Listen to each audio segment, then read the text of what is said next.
Sur la chaîne Info, pour revenir sur cette catastrophe ou cet attentat, ce double attentat suicide qui s'est produit vers 15 heures à peu près, heure de Paris, 9 heures locales à New York. Deux avions, un puis un deuxième avion, 18 minutes plus tard, sont venus percuter les deux plus grandes tours de New York, le World Trade Center, vers 9 heures locales heure de New York, au moment même où un grand nombre de salariés, il y a 110 étages dans ces tours, rejoignaient leur bureau au World Trade Center. Deux avions qui viennent percuter.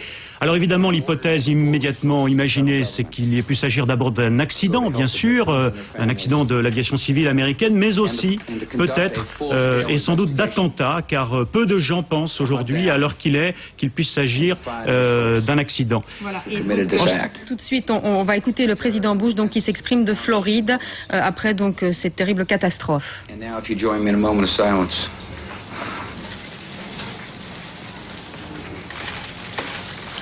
May God bless the victims, their families, and America. Thank you very much. Voilà, donc une allocution très courte où le président Bush a présenté bien sûr ses condoléances aux familles des victimes et donc s'est montré bien sûr bouleversé et très choqué donc par cette catastrophe. Donc on vous l'a rappelé, deux avions se sont encastrés à seulement 18 minutes d'intervalle. Vous le voyez là sur ces images, donc l'avion donc qui percute la première tour jumelle du World Trade Center, mais les deux tours ont été percutés donc par deux avions à 18 minutes seulement d'intervalle, ce qui fait bien sûr penser à un attentat. Un accident évidemment paraît peu probable, Thierry, dans ces circonstances. D'autant que je rappelle par exemple les propos d'un porte-parole du National Traffic and Safety Board, c'est-à-dire une des organisations de l'aviation civile américaine, qui indiquait sur CNN « Je ne pense pas qu'il s'agisse d'un accident ». Les propos de George Bush. Voilà, George Bush donc justement lui a confirmé effectivement qu'il s'agissait d'un attentat. Il vient donc de s'exprimer donc depuis la Floride et donc le président Bush confirme qu'il s'agirait d'un acte de terrorisme. Et le premier bilan, donc nous l'avions il y a quelques minutes. Bien sûr, c'est un bilan tout à fait provisoire, vous vous en doutez bien, vu l'affluence qui peut régner dans ces tours à cette heure à New York. Il est pour le moment de au moins 6 morts et de 1000 blessés. Alors Pierre-Alexandre, vous êtes toujours sur place. Où en sont les secours? Est-ce que maintenant l'évacuation progresse? Est-ce que le quartier aussi des tours est en train d'être évacué ou est déjà évacué? Oh oui, l'évacuation se poursuit. On a une nouvelle information sur l'appareil qui se serait encastré dans la tour. L'un des appareils, il s'agirait d'un avion d'American Airlines, un Boeing 767. C'est une source de CNN qui cite cette information. Et bien sûr, cela reste encore à prouver. Il y a ici, en tout cas, encore beaucoup de fumée. On voit toujours des flammes. Et donc, pour l'instant, eh bien, c'est toujours l'émotion. On se demande précisément quelle va être l'étendue des dommages. Et donc, l'évacuation se poursuit. Il y a des sirènes, des camions de pompiers qui affluent vraiment de tout New York, de tous les quartiers et même du New Jersey vers Manhattan maintenant. Alors, Pierre-Alexandre, nous avons rediffusé et nous rediffusons incessamment cette image d'un appareil en effet qui percute la deuxième tour du World Trade Center et en effet, sans être un grand spécialiste, elle ressemble à l'image d'un avion commercial du type Boeing aussi. Est-ce que vous pouvez revenir, Pierre-Alexandre, si vous avez pu évidemment y assister, sur la déclaration du président américain George Bush qui a dû être diffusée, on l'imagine, sur l'ensemble des chaînes de télévision américaines? La déclaration de George Bush a été extrêmement courte, empreinte d'émotion. Le président a adressé un message de soutien à toutes les personnes qui se trouvaient dans la tour et aux proches de ces personnes. Le message a duré 3 ou 4 minutes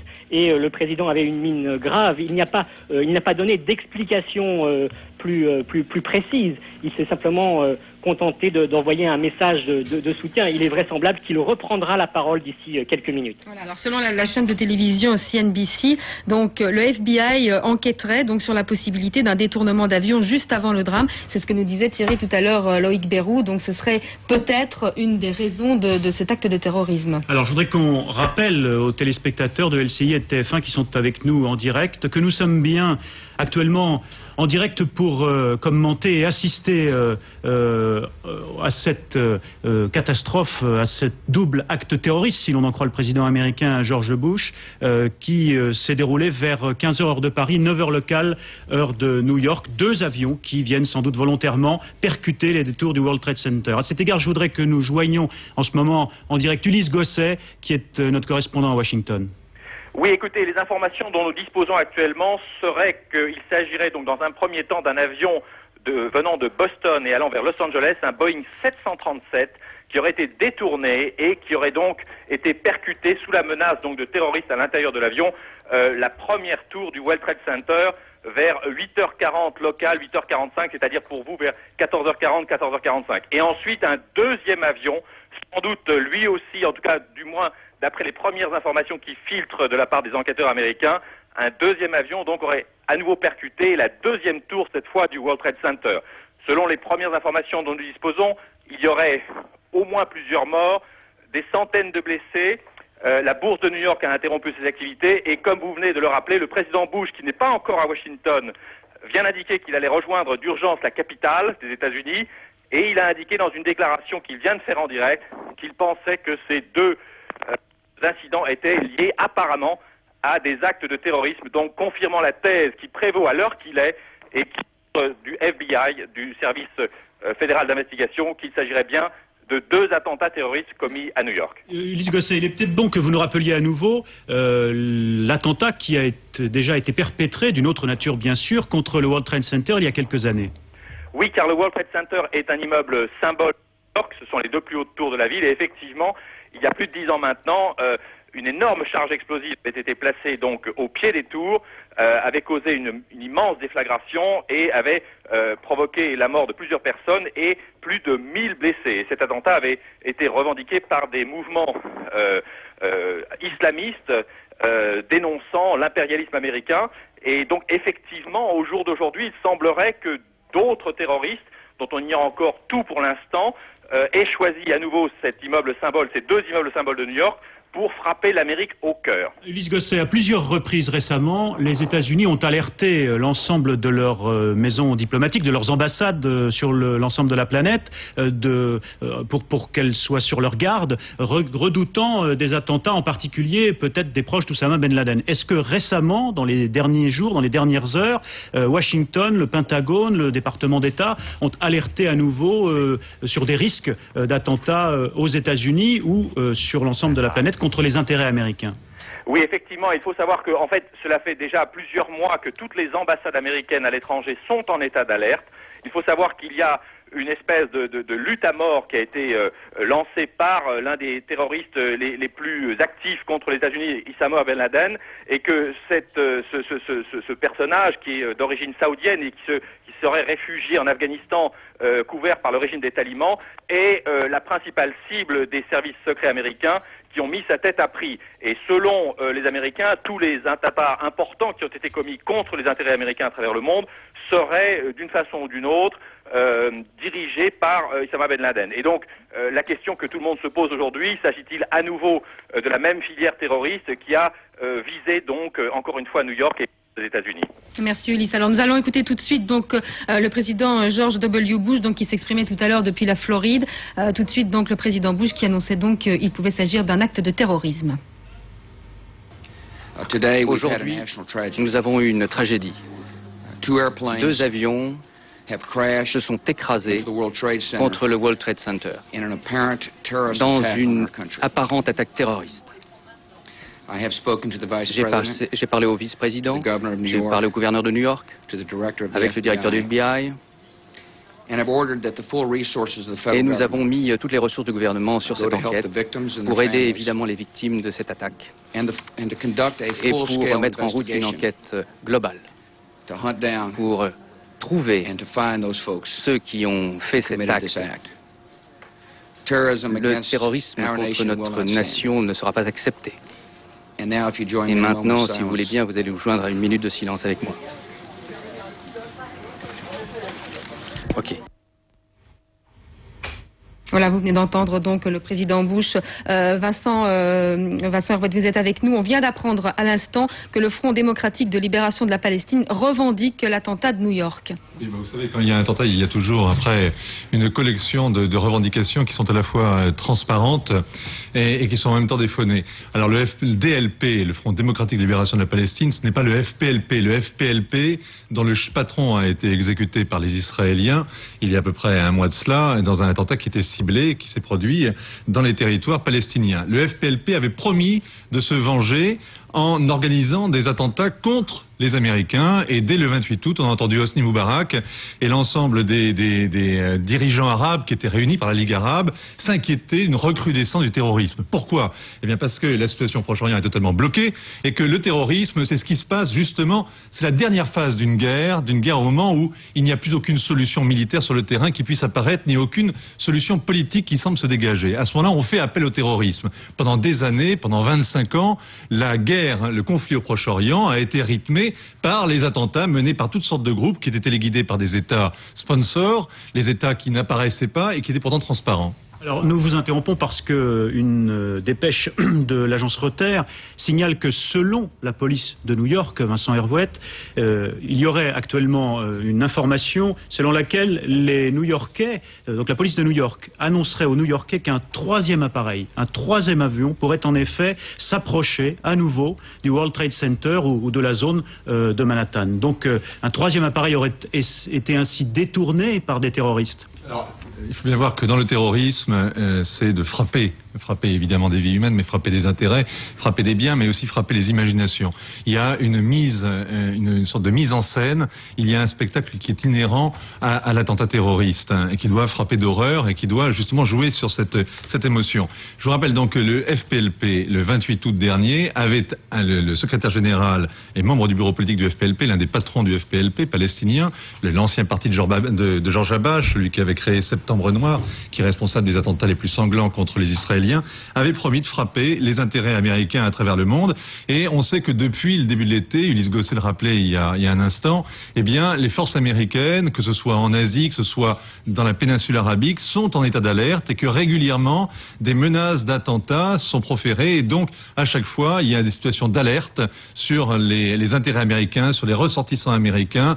On sait que la plupart des ambassades ont maintenant un dispositif de sécurité qui a été renforcé, parce que tout le monde a conscience que si jamais il s'agit bien d'attentats venant du Proche-Orient, venant de la mouvance islamiste, parce qu'il n'y a pas que le FPLP, on peut aussi parler de Ben Laden, on en parlait à l'instant, Ben Laden qui aurait lui-même, ça ferait 3 en 2 jours quand même, parce que Ben Laden a aussi été visiblement aussi à l'origine de l'attentat contre Massoud en Afghanistan. Alors, je voudrais rappeler aux téléspectateurs de LCI et TF1 que nous sommes actuellement en direct après ce double attentat qui a touché New York vers 15h heure de Paris, un petit peu auparavant. 2 appareils, 2 avions sans doute détournés qui ont donc percuté vers 8h45 heure de New York les 2 tours du World Trade Center. Vous voyez ces images actuellement, des hélicoptères sans doute de la police ou des pompiers de New York tentent d'approcher des 2 tours. Marianne Kotonoff, nous avons je crois en direct un témoin depuis New York. Oui, et avant juste de prendre ce témoin, je voudrais rappeler donc que la police de New York a averti les New-Yorkais qu'un troisième appareil pourrait approcher des tours, donc avec la menace encore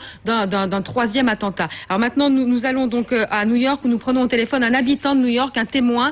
Vous avez vu donc ce qui s'est passé ? Eh bien, écoutez, j'ai pas vu le premier avion arriver dans la première tour, mais j'allais prendre mon métro pour aller à mon bureau, et donc à ce moment-là, la première tour était en feu avec des flammes et de la fumée. C'était vraiment incroyable à voir. Et à ce moment-là, j'ai vu un deuxième avion, un genre de Falcon. C'était vraiment un jet qui est arrivé. Donc je me suis dit, il doit être rempli d'eau et il va essayer d'éteindre les flammes. Et en fait, pas du tout. Il est arrivé dans à peu près aux 3/4 de la deuxième tour. Et à ce moment-là, il y a eu un crash incroyable. Tout a volé en éclats.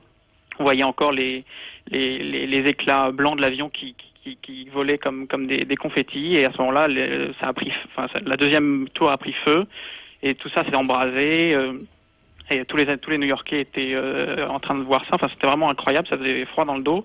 Et moi qui suis remonté... Vous avez fait comme, j'imagine, beaucoup de New-Yorkais. Vous êtes mis devant vos postes de télévision. Que diffuse actuellement la télévision américaine? Alors, à vrai dire, je suis allé à mon bureau. Et là, je suis au Rockefeller Center au 63e étage et j'ai hâte de redescendre. Je dois vous avouer, surtout que vous venez me dire qu'il y a un troisième avion. Mais en fait, tous les New-Yorkais sont vraiment dehors, en train de regarder ça. Ils sont tous frappés de stupeur. Je vous interromps une minute, monsieur. Nous reviendrons à votre témoignage, mais on va tout de suite prendre François Granger, qui est pilote de ligne. Bonjour. Alors, vous avez vu ce qui s'est passé, vous aussi? J'ai vu, comme vous, effectivement, le désastre, oui. Monsieur Grangier, vous êtes pilote de ligne et un expert de l'aéronautique civile en France. Vous êtes missionné parfois comme expert en l'occurrence. Est-ce que l'on peut imaginer qu'il s'agisse d'un accident? Bien sûr, on sait maintenant qu'il s'agit d'actes de terrorisme, mais comment des avions détournés, des pilotes ont-ils pu se laisser ainsi, la question est difficile bien entendu, menacer et se jeter ainsi sur le World Trade Center? Écoutez, accident, évidemment, avec 2 avions à 18 minutes d'intervalle, ça paraît difficile à soutenir comme théorie. Maintenant, s'il s'agit d'un acte de terrorisme, évidemment, les pilotes, eux, ne sont pour rien là-dedans. Si vous avez un forcené qui débarque dans le poste de pilotage et qui peut même vous abattre froidement et prendre votre place, sachant que pour amener un avion sur un immeuble, n'importe qui pourrait le faire, il est évident que vous n'avez aucune réaction possible. Les pilotes de ligne sont des navigants, ce ne sont pas des paracommandos. Et il n'y a aucune arme dans le poste de pilotage pour se défendre. Donc de toute manière, il n'y a pas de solution. Côté sécurité, on a quand même aussi du mal à imaginer que 2 commandos terroristes, puisqu'il y a eu quand même 2 appareils détournés, ont pu pénétrer dans les avions avec des armes pour détourner ces avions.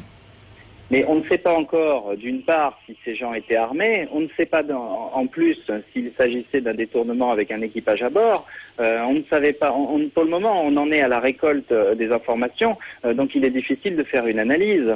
Alors Monsieur Grangier, pardonnez-moi de vous interrompre, mais nous avons malheureusement des informations nouvelles et des images nouvelles. Actuellement nous sommes en direct donc sur LCI et TF1 avec ces images du Pentagone, donc le ministère de la Défense américain à Washington, qui lui-même actuellement serait en feu. Alors nous n'avons pas beaucoup de détails, d'informations. Peut-être Ulysse Gosset ou Loïc Béroul, l'un de nos correspondants à Washington, serait en direct avec nous. Vous voyez cet hélicoptère, sans doute de la police de la ville, du district de Washington, le Pentagone, donc très symbolique. Le Pentagone, c'est le ministère de la Défense américain, c'est l'état-major de l'ensemble des troupes américaines qui aurait donc été frappé, lui aussi, par la chute d'un avion peut-être. Ça, nous ne savons pas pour le moment si nous pouvons l'affirmer, bien sûr. Le Pentagone, l'état-major de la marine, de l'ensemble de l'armée américaine. Oui, c'est le plus grand bâtiment au monde. C'est celui qui est le plus vaste surface en mètres carrés. C'est le cœur de la puissance américaine. Alors, excusez-moi Vincent Vrath, nous allons tout de suite donc rejoindre Ulysse Gosset parce que il y a eu une explosion devant le Pentagone et l'immeuble a été évacué. La Maison Blanche également est évacuée, Ulysse. Oui, effectivement, cette nouvelle qui nous vient du Pentagone, le ministère de la Défense des États-Unis qui se trouve à l'extérieur de Washington. Une énorme explosion s'est produite avec un énorme nuage de fumée que l'on voit maintenant depuis la Maison Blanche en fait. Et semble-t-il là aussi un appareil, peut-être un hélicoptère cette fois, se serait craché donc sur l'aile sud du Pentagone, qui est donc le centre nerveux de la défense des États-Unis, qui aurait donc également été visé s'il s'agit bien d'un attentat. Et puis on vient de l'apprendre, la Maison Blanche, l'aile ouest de la Maison Blanche serait en cours d'évacuation. Et par ailleurs, l'immeuble du grand journal américain USA Today serait aussi en voie d'évacuation et pourrait être également touché, dit-on, par un acte terroriste. Donc en fait, à Washington aussi, c'est l'alerte générale. Les services de sécurité ne savent plus où donner la tête. Le FBI enquête. Alors qu'à New York, comme vous le disiez, effectivement, les 2 tours du World Trade Center continuent de brûler. Le quartier est évacué et l'on compte des centaines de blessés, plusieurs morts. Après donc les 2 impacts de ces 2 avions, dont un Boeing 737 sur la première tour du World Trade Center. Nous allons aller à Jérusalem, mais auparavant tout de même, Ulysse Gosset, l'expression ou la question est peut-être un petit peu forte, mais à l'heure qu'il est, New York touché, 2 endroits qui sont occupés par des civils, mais très symboliques de l'économie américaine. Washington touché avec l'évacuation de la Maison Blanche, mais surtout cette explosion, cet incendie, peut-être la chute d'un avion sur le Pentagone, c'est-à-dire, comme vous le disiez, le centre nerveux des forces armées américaines sur l'ensemble, pour l'ensemble de cette puissance, sa première puissance mondiale. Dans une certaine mesure, s'il s'agit bien du FDLP, qui semble l'avoir revendiqué, mais il faut être prudent, nous sommes dans une phase d'acte de guerre, le mot est peut-être très fort, mais il faut peut-être à cette heure-ci le prononcer. Ulysse Gosset. C'est la guerre déclarée entre ces terroristes qui auraient donc frappé New York et Washington. Oui Ulysse, nous vous entendons.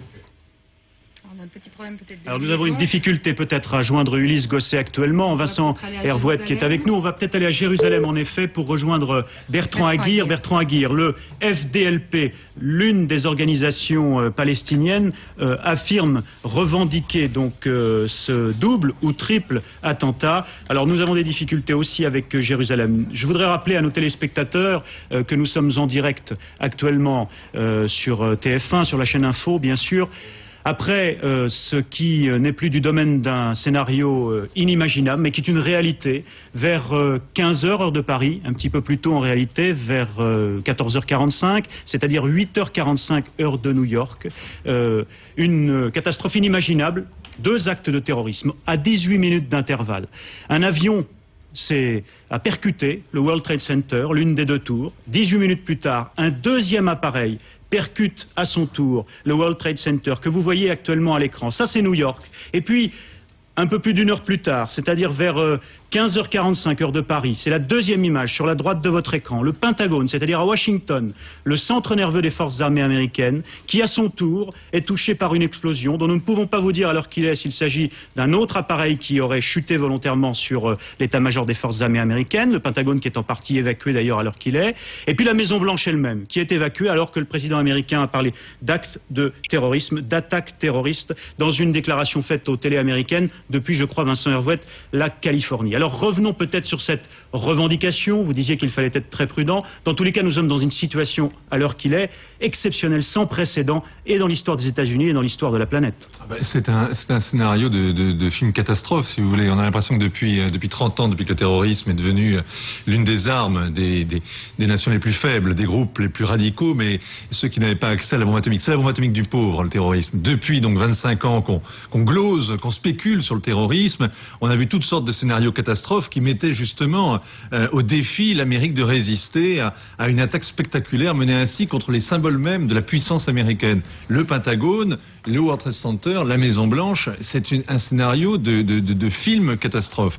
Alors ce qu'il faut voir, c'est que effectivement, il y a depuis plusieurs mois des menaces contre les intérêts américains qui ont été prises au sérieux suffisamment par le Pentagone, par le département d'État, pour que effectivement les forces américaines déployées à travers le monde soient mises en état d'alerte et qu'on les appelle à... C'est un avis de prudence mondiale qui avait été le dernier qui avait été énoncé donc au début de l'été par le département d'État américain. Ce qu'il faut voir, c'est que depuis le mois de juin, on a entendu Hosni Moubarak expliquer aux Américains que l'aggravation de la situation et l'impasse dans laquelle on se trouve au Proche-Orient risquait de dégénérer dans des actions terroristes. Il l'a dit publiquement, il l'a répété à de multiples reprises dans les tête-à-tête, et il a finalement dit publiquement, ça c'était fin juin, en expliquant, on peut le citer, que les États-Unis ne peuvent pas, si on ne trouve pas une solution à la violence, cette violence se transformera en terroriste. C'est ce qu'a dit donc, ce qu'avait prévenu Hosni Moubarak. Aujourd'hui, on a la revendication du FDLP, petite organisation palestinienne, qui a de nombreux attentats à son actif, mais qui était en sommeil, qui a fait un acte de bravoure et un acte d'héroïsme à leurs yeux, en attaquant les Israéliens au sud de la bande de Gaza et en tuant 3 soldats israéliens il y a de cela quelques semaines. On n'imagine pas que le FDLP ait la capacité quand même à organiser des attentats en série aussi graves. Est-ce que on peut imaginer aussi que l'ensemble des autorités palestiniennes puissent, ayant été informées ou non, participer dans une certaine mesure à une affaire de la sorte, à de telles opérations, et c'est l'ensemble du processus actuellement en cours, difficile. Le processus de paix, il n'y a plus de processus pour l'instant, tout est gelé, c'est pas la rencontre entre Pérez et Arafat derrière laquelle on court depuis une semaine qui risque de débloquer les choses. Mais il n'y a plus de logique politique dans cette affaire. Il y a en revanche un rapport de force qui est de plus en plus dur, il y a des ennemis des États-Unis qui enrôlent à tour de bras tous les pays arabes, dans les pays arabes, et notamment dans la mouvance islamiste, on est persuadé que ce qui se passe en Israël, c'est d'abord la faute des États-Unis, qu'Israël n'existerait pas sans le soutien des Américains. Donc c'est les Américains qu'il faut viser, et tous les ambassadeurs, tous les diplomates, tous les militaires américains savent très bien qu'ils représentent une cible. Aujourd'hui, on a un attentat qui paraît incroyable. Il y avait un loup-garou du terrorisme international qui s'appelle Oussama Ben Laden, qui est la cible numéro 1, l'ennemi public numéro 1 des Américains. C'est lui vers lequel on se tourne d'abord. Maintenant, il y a une revendication du FDLP.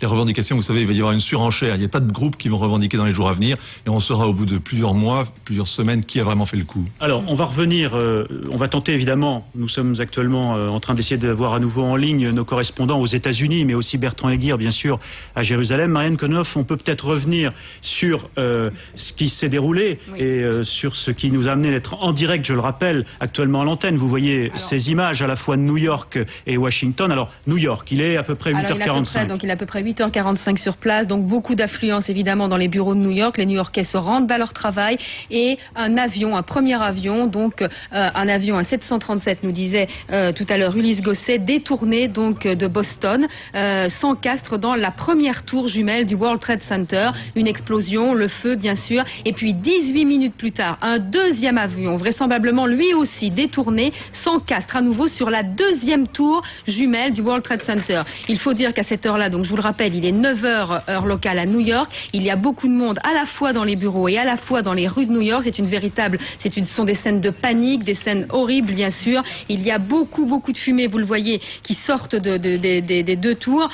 C'est bien sûr, on parle tout de suite d'actes de terrorisme puisqu'il s'agit d'avions détournés. Un troisième appareil sans doute est allé sur le Pentagone et là nous sommes maintenant à Washington et c'est là où c'est une situation complètement sans précédent. Des attentats au même moment à New York sur les deux tours jumelles du World Trade Center, un symbole bien sûr des États-Unis et bien sûr sur le Pentagone, autre symbole de la puissance américaine.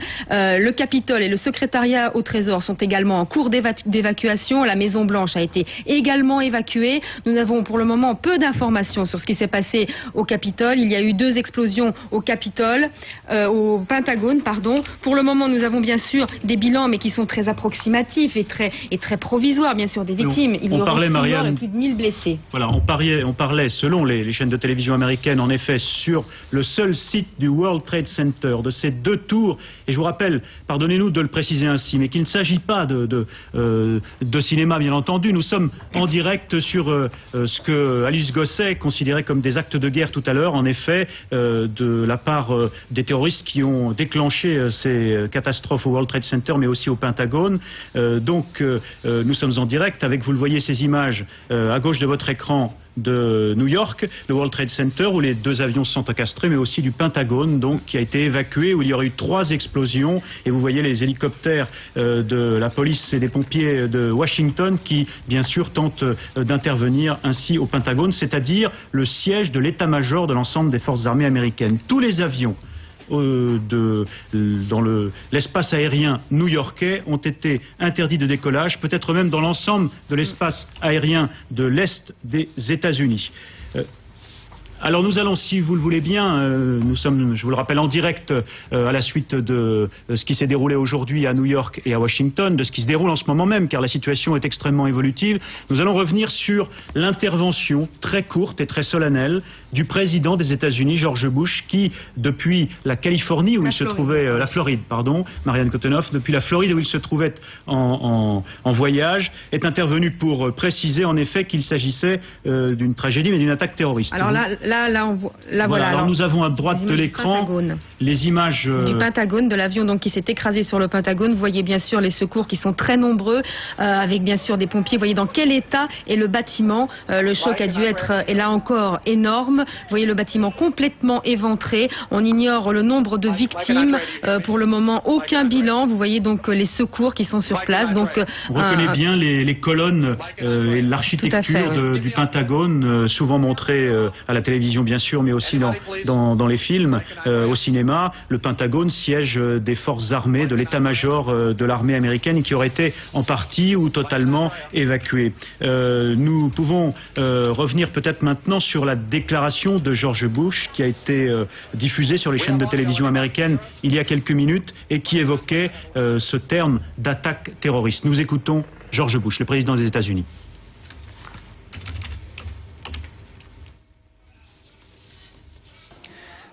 Aujourd'hui, nous avons eu une tragédie. 2 avions se sont écrasés contre le World Trade Center dans une apparente attaque terroriste. J'ai parlé au vice-président, j'ai parlé au gouverneur de New York, avec le directeur du FBI. Et nous avons mis toutes les ressources du gouvernement sur cette enquête pour aider évidemment les victimes de cette attaque et pour mettre en route une enquête globale pour trouver ceux qui ont fait cet acte. Le terrorisme contre notre nation ne sera pas accepté. Et maintenant, si vous voulez bien, vous allez vous joindre à une minute de silence avec moi. Ok. Voilà, alors nous venons d'entendre le président des États-Unis, alors même que vous voyez sur votre écran, à droite, sur les images de la chute d'un avion sur le Pentagone. Le crash d'un avion lorsque 18 minutes plus tard, un second avion, vraisemblablement un Boeing 767 de la compagnie American Airlines, percutait de plein fouet et apparemment volontairement la deuxième tour. Pour les autorités américaines, la trajectoire parfaitement rectiligne et l'absence de SOS des deux avions accrédite la thèse de l'attentat terroriste. Un premier bilan fait état de 6 morts et de plus de 1000 blessés.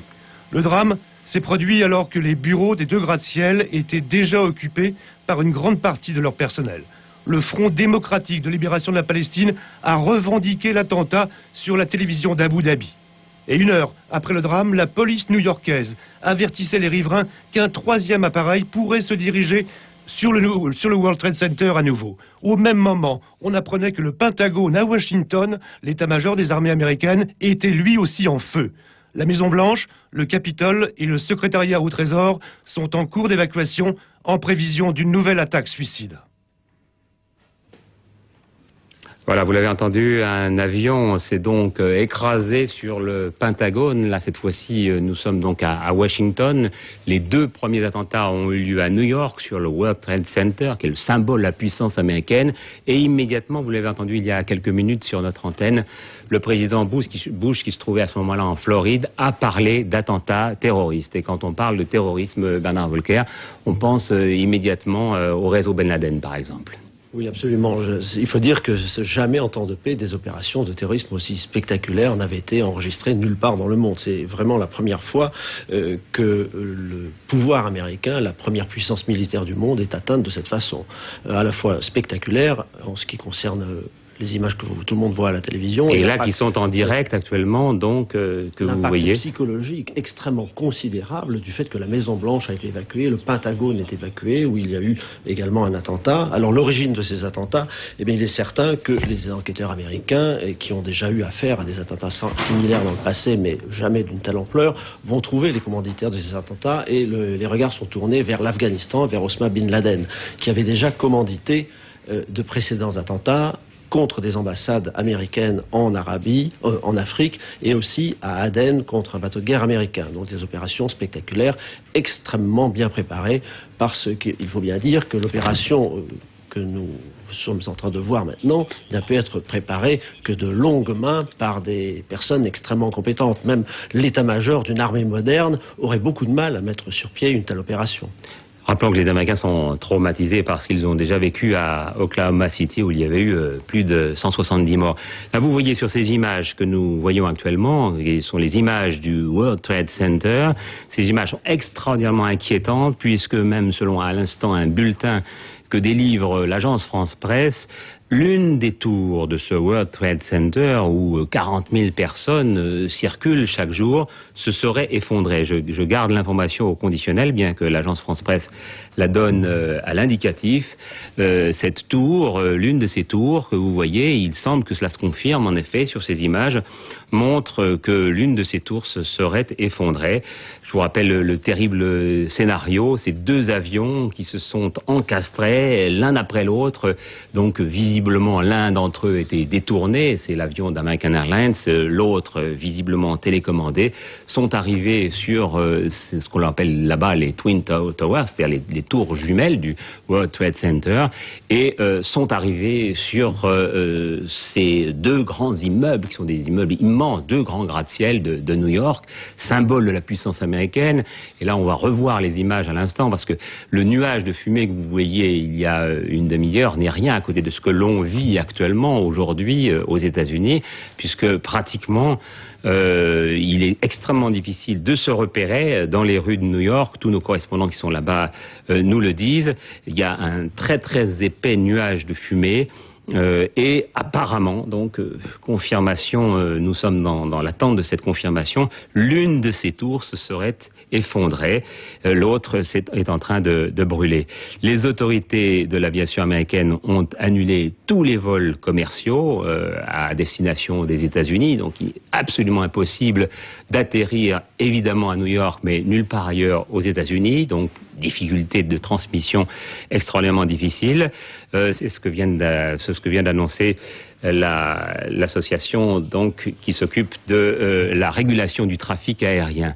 Nous allons entendre l'émotion qui était très perceptible dans les propos de George Bush il y a quelques minutes, puisque à la fin de son allocution qui se déroulait en Floride, là où il se trouvait, il a demandé 1 minute de silence pour les victimes. J'ai ordonné une enquête du FBI et du gouvernement fédéral pour venir en aide aux victimes, à leurs familles, et mener une investigation complète afin de rechercher et de trouver ceux qui ont commis cet acte.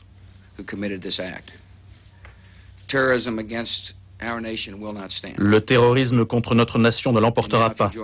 Si vous voulez respecter avec moi un instant de silence.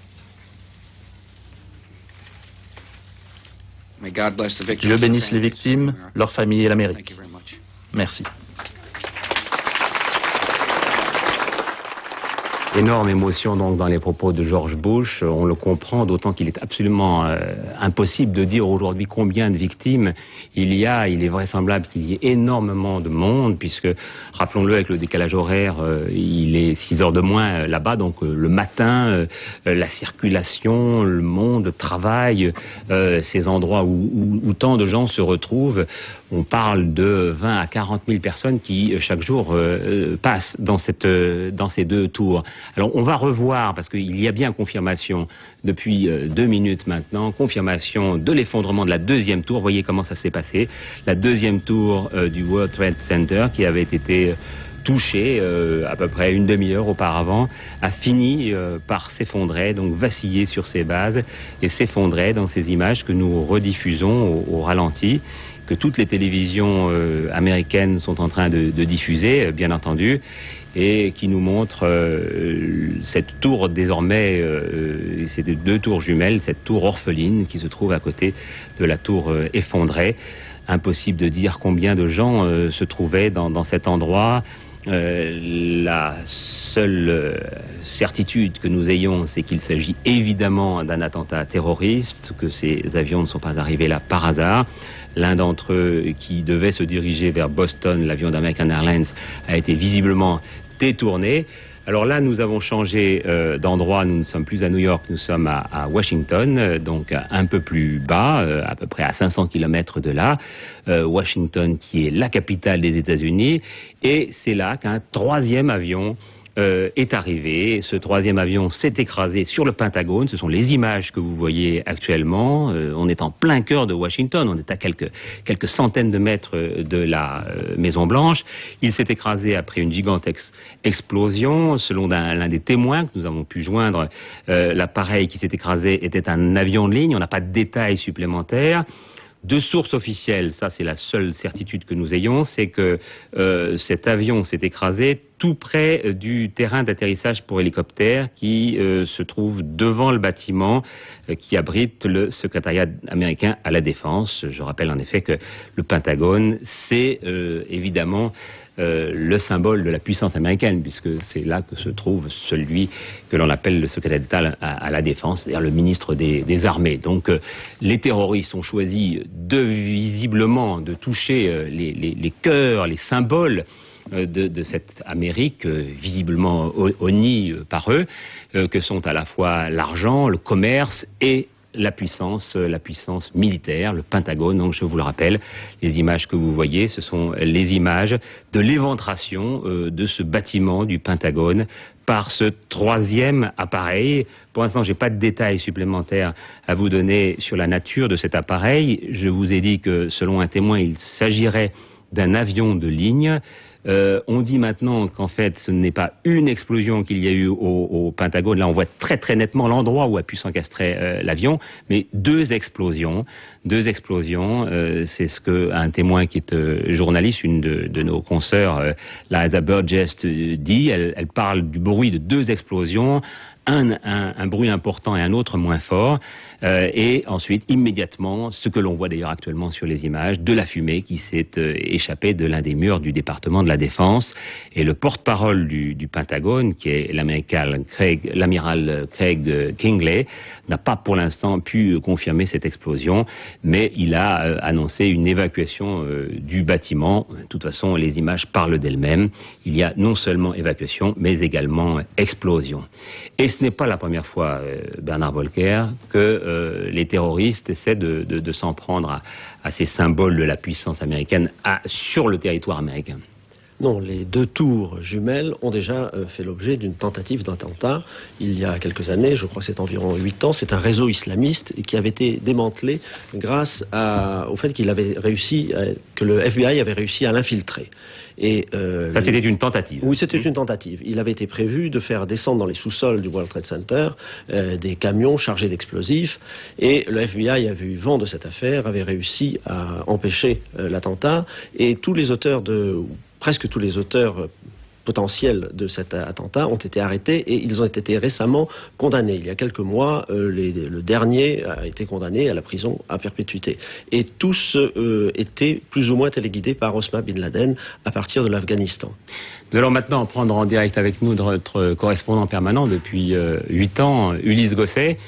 Ulysse, vous m'entendez? Oui, très bien, Patrick. Alors, Ulysse, est-ce qu'on va essayer de serrer les dramatiques problèmes? D'abord New York et ensuite Washington. New York, où en est-on? Est-ce que vous nous confirmez donc l'effondrement de l'un de ces bâtiments des Twin Towers? Oui, une catastrophe absolument considérable, puisque l'une des deux tours touchées ce matin s'est entièrement effondrée après avoir explosé dans un immense nuage de poussière.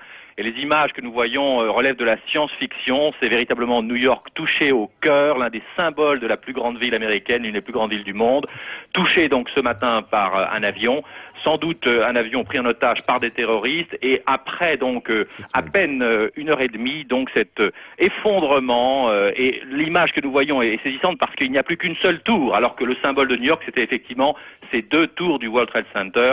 Une seule actuellement est debout, mais bien endommagée, complètement abîmée, puisque les 10 derniers étages sont maintenant entourés d'un halo de fumée. C'est une catastrophe nationale. Vous savez que le président Bush est intervenu. Il est en train de revenir sur Washington à bord d'Air Force One, mais dans l'intervalle, tous les vols ont été interdits aux États-Unis sur tous les aéroports. Est-ce que, Lise, vous avez des informations sur le nombre de victimes qu'il y aurait dans ces deux tours, et notamment, et bien évidemment, celles qui viennent de s'effondrer? D'abord, il y a les passagers de l'avion, au moins l'un des deux avions. Je vous interromps 2 secondes, Ulysse, parce que Jacques Chirac intervient à l'instant. Je suis dans l'obligation absolue de regagner immédiatement mon bureau à Paris. Je vais donc vous demander l'autorisation de vous quitter. C'est en effet avec une immense émotion que la France vient d'apprendre ces attentats monstrueux, il n'y a pas d'autre mot, qui viennent de frapper les États-Unis d'Amérique.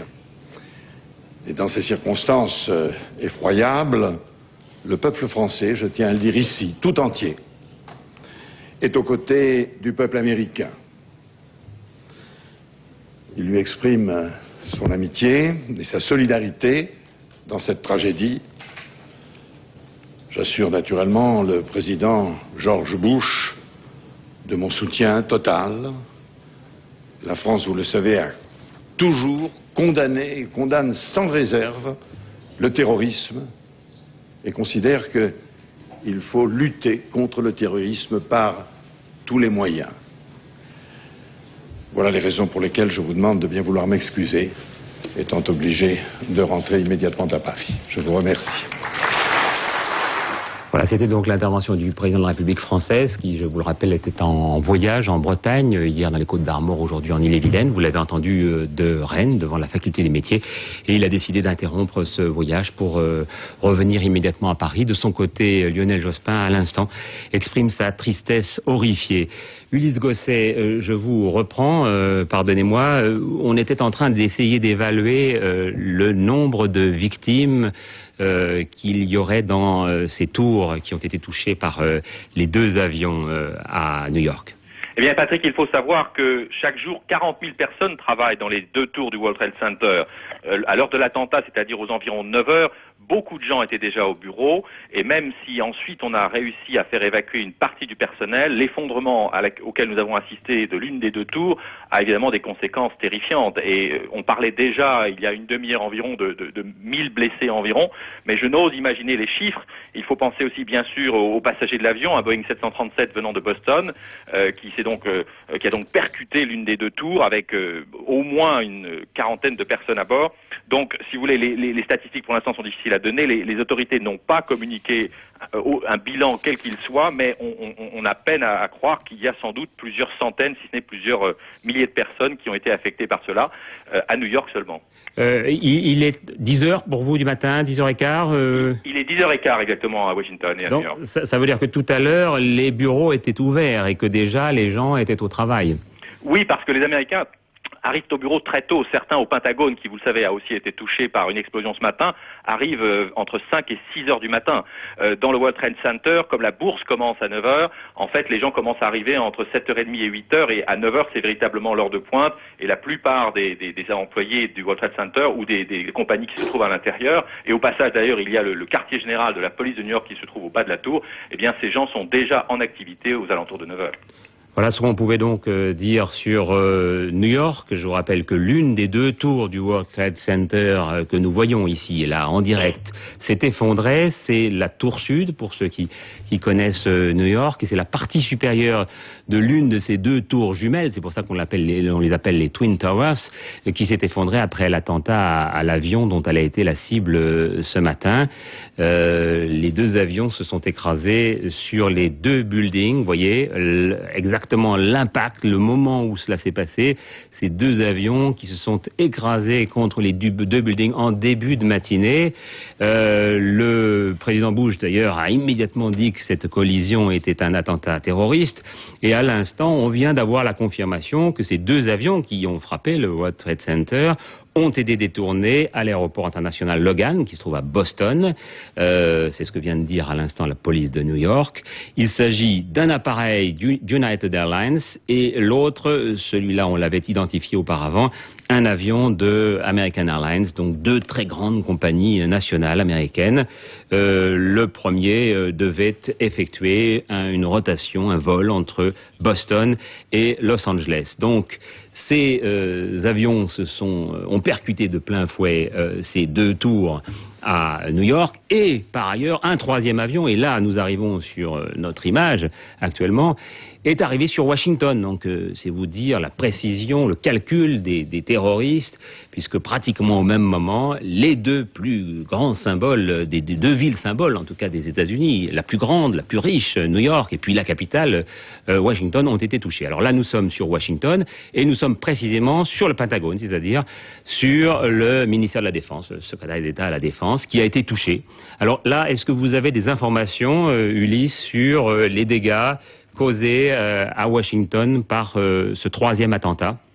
D'abord, le commentaire sur cette image absolument hallucinante. Le Pentagone est actuellement évacué, c'est-à-dire le centre nerveux de la défense américaine. C'est là que se trouvent tous les systèmes de contrôle satellitaire. C'est là d'où pourrait être lancée, après l'ordre du président des États-Unis, une charge nucléaire. Ce bâtiment-là est en train d'être évacué avec un immense nuage de fumée qui commence d'ailleurs à atteindre Washington, et que l'on voit depuis toute la ville, et en particulier depuis la Maison-Blanche. Donc c'est absolument impressionnant. Ce que l'on sait, c'est qu'un appareil non identifié s'est crashé, a percuté le Pentagone après les avions de New York, et que cet avion donc a commencé immédiatement à brûler, et qu'il a enflammé donc une partie du bâtiment, qui est un immeuble octogonal massif, et dont on voyait mal comment il pourrait être atteint par quelques cibles, par quelques attaques terroriste que ce soit. Eh bien voilà, c'est fait. Pour la première fois dans l'histoire des États-Unis, le Pentagone a été visé, touché, atteint. Donc l'Amérique est touchée au cœur, alors que dans le même temps, la Maison-Blanche elle-même est évacuée, que dans Washington, on assiste à un ballet d'ambulance hallucinant, que les policiers demandent à tout le monde de sortir des bureaux, de faire attention, et qu'on redoute une nouvelle attaque terroriste, peut-être dans la ville. C'est pour la raison pour laquelle le ministère du Budget, le ministère du Trésor a été évacué, ainsi que plusieurs autres immeubles stratégiques du gouvernement américain. Et le paradoxe, Ulysse, est que c'est précisément au Pentagone et également, non loin de là, à la Maison-Blanche, que sont élaborées actuellement des stratégies pour essayer d'imaginer un gigantesque bouclier qui pourrait protéger les États-Unis. Or, le Pentagone lui-même vient d'être touché par un ennemi, pour l'instant, de l'intérieur, puisqu'il s'agit d'un détournement de vol.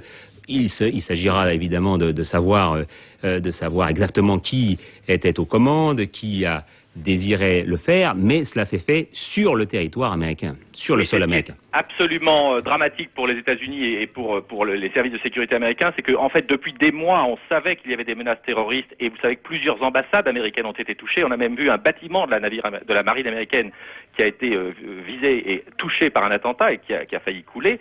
Mais là effectivement, malgré tous les moyens mis en œuvre, malgré les recherches des terroristes, eh bien effectivement il y a au moins 3 personnes qui ont réussi à déjouer les services de sécurité et à frapper à l'intérieur donc le système américain, et encore une fois dans les symboles les plus évidents de la puissance américaine, à commencer par le Pentagone dont nous parlions tout à l'heure. Donc effectivement là, les terroristes ont réussi de façon terrifiante à frapper au cœur l'Amérique, et il se trouve que le président Bush lui-même n'était pas à la Maison-Blanche lorsque là s'est produit, mais il est en train de revenir vers Washington à bord d'Air Force One. Il a, comme vous l'avez dit tout à l'heure, immédiatement dénoncé cet acte apparent de terrorisme, car à l'heure où il s'est exprimé, il n'avait pas encore toutes les informations en sa possession, mais visiblement il va devoir faire quelque chose, car c'est un acte de guerre qui a été commis aujourd'hui contre l'Amérique. Et rappelons que son appareil Air Force One sera sans doute l'un des seuls à pouvoir atterrir à Washington, puisque pour l'instant les autorités américaines ont bouclé tout l'espace aérien, avec évidemment une immense méfiance au-dessus des villes de Washington et de New York, mais sans doute ailleurs, et pour l'instant aucun appareil ne peut décoller ni atterrir aux États-Unis. Vous nous confirmez donc que le Pentagone est actuellement évacué, que la Maison-Blanche également est évacuée, et que le président Bush ne s'y trouvait pas puisqu'il était en Floride. Exactement, et je peux ajouter que le Capitole, c'est-à-dire l'immeuble du Congrès qui domine Washington, est également en voie d'évacuation, que le ministère de la Justice américain est en voie d'évacuation, que le ministère du Trésor a déjà été évacué, et que en fait dans tout Washington on voit des employés hagards qui se demandent où aller, qui se demandent ce qui se passe. Les gens s'interrogent, ils ont tous les yeux rivés sur les chaînes de télévision lorsqu'ils s'arrêtent devant un café ou un restaurant. On écoute la radio, on essaie de comprendre. L'Amérique est en état de choc, et pour l'instant, il faut bien le reconnaître, on a peu d'informations sur les raisons pour lesquelles les terroristes ont frappé, d'où ils viennent.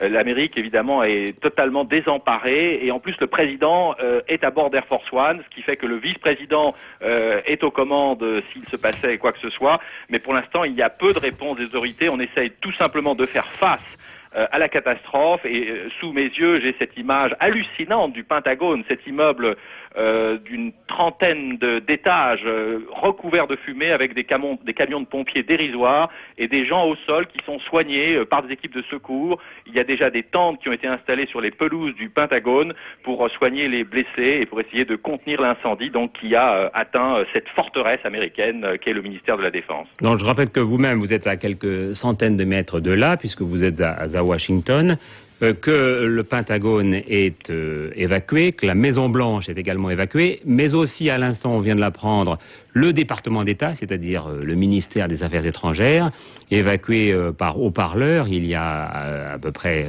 une dizaine de minutes, et plusieurs milliers de personnes travaillent au département d'État chaque jour. On sait que Washington est une ville très administrative, et que donc l'endroit qu'on a vu et qui est en flammes actuellement, et en tout cas avec beaucoup de fumée, qui est le Pentagone, est un endroit qui est très fréquenté, car c'est beaucoup plus que le simple ministère de la Défense. C'est plus de 8000 employés, ce sont tous les généraux, Au sous-sol, il y a la fameuse Situation Room où se réunissent les patrons de la défense américaine en temps de crise.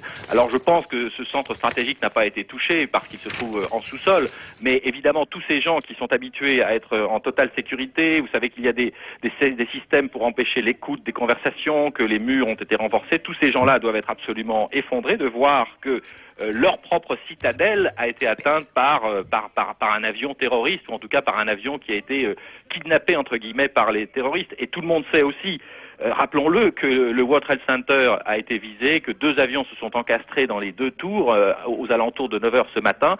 Et en fait, on s'aperçoit que quels que soient les systèmes de défense les plus perfectionnés soient-ils, notamment des systèmes antimissiles, eh bien, il est très difficile, pour ne pas dire impossible, la preuve en est, d'empêcher des terroristes d'agir pour peu qu'ils prennent les moyens qu'il faut pour frapper là où bon leur semble.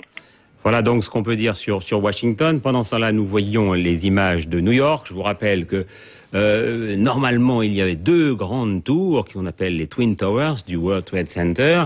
L'une de ces tours a été, au fond, sapée non pas à sa base, mais pratiquement dans sa partie supérieure. Elle s'est effondrée.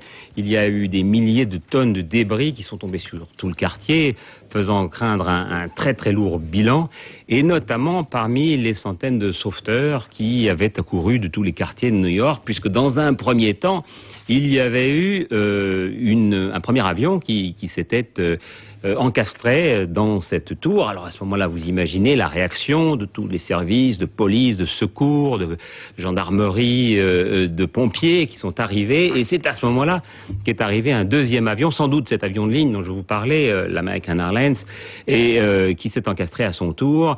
Et disons à peu près une demi-heure plus tard, la tour qui finit par s'effondrer. Donc un grand nombre de gens qui se trouvaient au pied de cette tour faisait partie des sauveteurs. Voilà, je rappelle comment s'est passé le 2e attentat, c'est-à-dire la 2e arrivée de l'avion, visiblement détourné de Boston, qui faisait la liaison Boston-Los Angeles, qui a dû être détourné par un terroriste qui est venu s'écraser sur ce bâtiment qui avait déjà été touché une première fois par un plus petit avion quelques minutes auparavant. On va revoir à nouveau comment ça s'est passé. Voilà, la 2e, on n'a pas eu en direct la première explosion, on a la 2e. Et vous voyez, c'est à ce niveau-là, au niveau de ce gros avion, que finalement va s'introduire la cassure qui va être définitive, puisqu'une demi-heure plus tard, la partie supérieure de la tour sud du World Trade Center finira par s'écraser.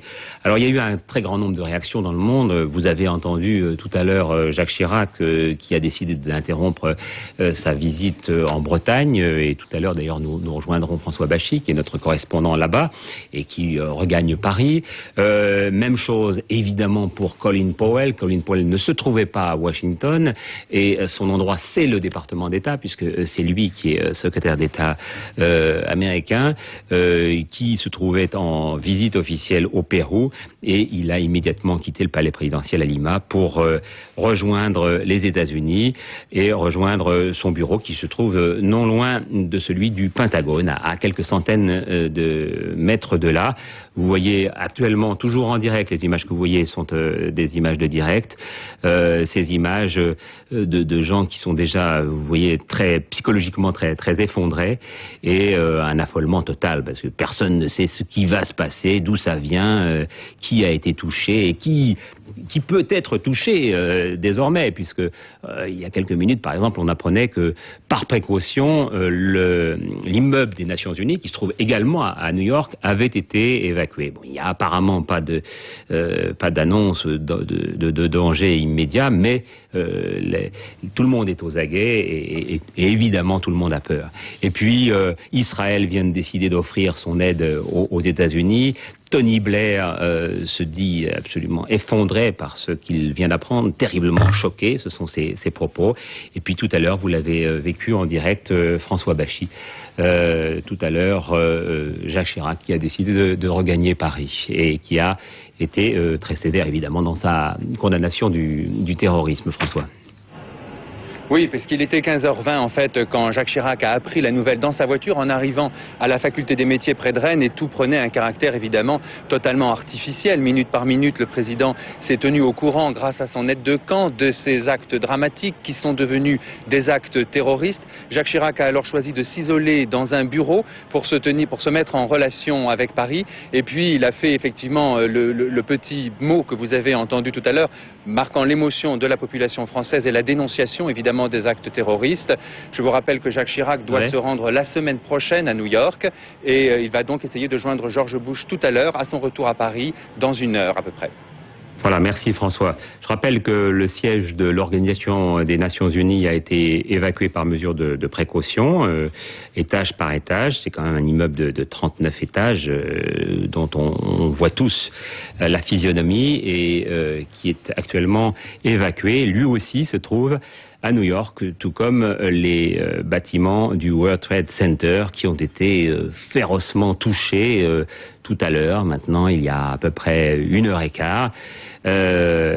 C'est la première fois que finalement l'attentat terroriste arrive comme ça en plein cœur des États-Unis. Oui, c'est un échec considérable pour le gouvernement américain et surtout pour ses services de renseignement qui dépensent chaque année des milliards de dollars. C'est le plus gros budget de renseignement du monde pour lutter contre le terrorisme, pour protéger les États-Unis de ce genre d'attentats. Le gouvernement américain, la CIA n'ont pas eu vent d'une opération aussi spectaculaire, aussi importante en plein cœur du pays, qui a dû mobiliser au moins des dizaines de personnes dans le monde entier. La CIA dirige le contrôle du réseau échelon d'écoute mondiale qui écoute toutes les communications en provenance de Palestine, en provenance d'Afghanistan, en provenance du Proche-Orient.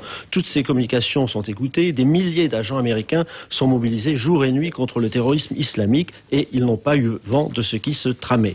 La piste palestinienne dont on parle paraît à cette heure-ci relativement moins... Je vous interromps 2 secondes, Bernard, parce que j'apprends à l'instant que la 2e tour du World Trade Center s'est effondrée. Je pense que voilà, on va en avoir la confirmation à travers les images qui nous laissaient penser ça. On espérait que ce ne soit pas le cas. Or, la 2e s'est bien effondrée. Et je vous rappelle ce que nous disait tout à l'heure Ulysse Gosset, à savoir que 40 000 personnes chaque jour travaillent ou passent dans ces 2 tours du World Trade Center. Et je vous rappelle qu'il est donc actuellement 10h30 du matin et que lorsque le drame est advenu, c'était il y a à peu près 1h15, un grand nombre de gens étaient déjà au travail. Donc on a des inquiétudes terribles. Vous voyez exactement ce qui s'est passé au moment où la 2e tour est tombée dans un nuage de fumée indescriptible qui rend en plus extraordinairement difficile les secours qui, comme vous le voyiez tout à l'heure, étaient déjà relativement paniqués et avaient eu beaucoup de mal à... Voilà, on le voit encore sur ces images de caméra à l'épaule, qui avaient déjà eu beaucoup de mal à se frayer un chemin jusqu'au pied de la 1re tour.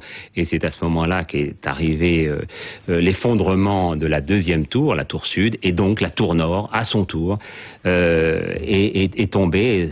C'est un attentat épouvantable. Jamais c'est arrivé au cœur de la puissance occidentale. Un attentat le 26 février 1993, j'avais dit tout à l'heure que la bombe n'avait pas explosé, mais en fait dans le parking il y avait eu une explosion qui n'avait pas endommagé les tours et il y avait eu 6 morts dans le parking. C'est une bombe de 600 kilos qui avait explosé en 1993 et l'enquête s'était dirigée tout de suite vers les milieux islamistes et en 1995 les auteurs du plus vaste complot terroriste de l'époque, de l'histoire des États-Unis, avaient été condamnés et ils sont en prison depuis 1996 et le dernier a été récemment emprisonné. Voilà, nous sommes à l'antenne depuis maintenant plus d'1 heure et comme il est 4h30, il est temps pour ceux qui sont en train de prendre l'antenne en cours de route de rappeler avec Hicham Ayouch ce qui s'est passé depuis le début de l'après-midi.